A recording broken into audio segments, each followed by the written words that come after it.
thank you so much for coming today, Gerald. So you developed with your partners the app mySugr, is that right?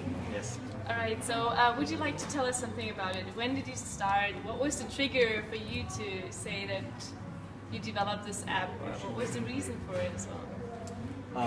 So personally, I studied multimedia art, so I was a designer by profession, and I had for a long time the urge to create value and not just use my skills and the stuff I learned for people in advertising and for things with very little meaning.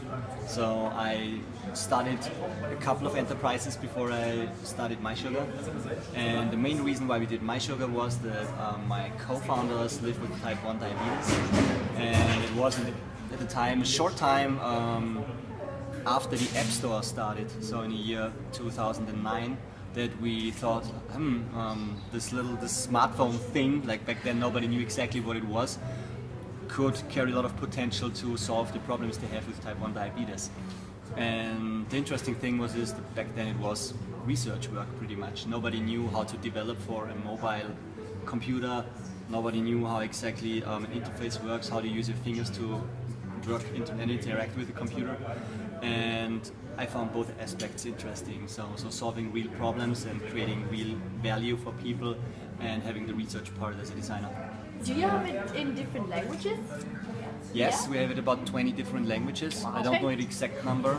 We also do all the translations in-house, so we don't work with any agencies there.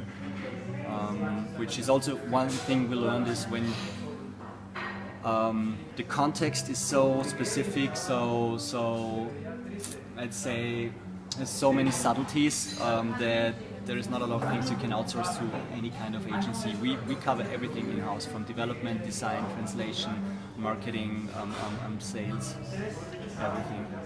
So it's about the team as well, probably. The team was crucial. I really had so much help from all my colleagues. How many people were in the beginning? Like from the build, like the co-founding team is 4 people, and we were very complementary on our skill set. So I'm the only designer, only kind of the tech person as well.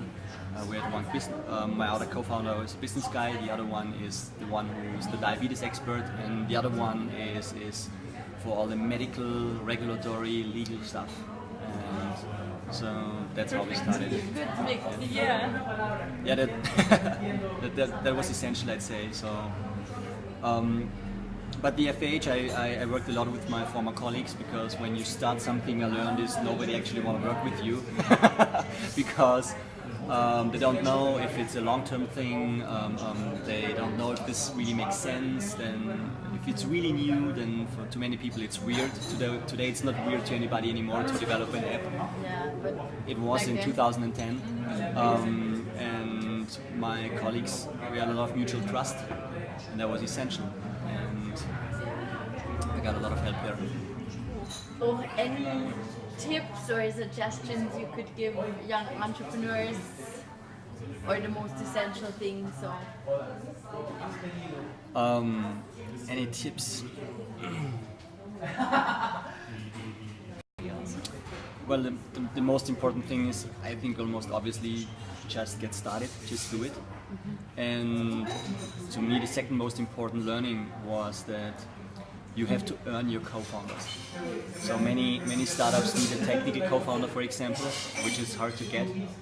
It's also something we had a hard time with, and you really have to earn this. So it means if you don't find somebody, learn it yourself, do it yourself, and even though you might not want to stick with it on a long term, other people will recognize your perseverance, and they will say, okay, they really mean what they do, and I'll join them.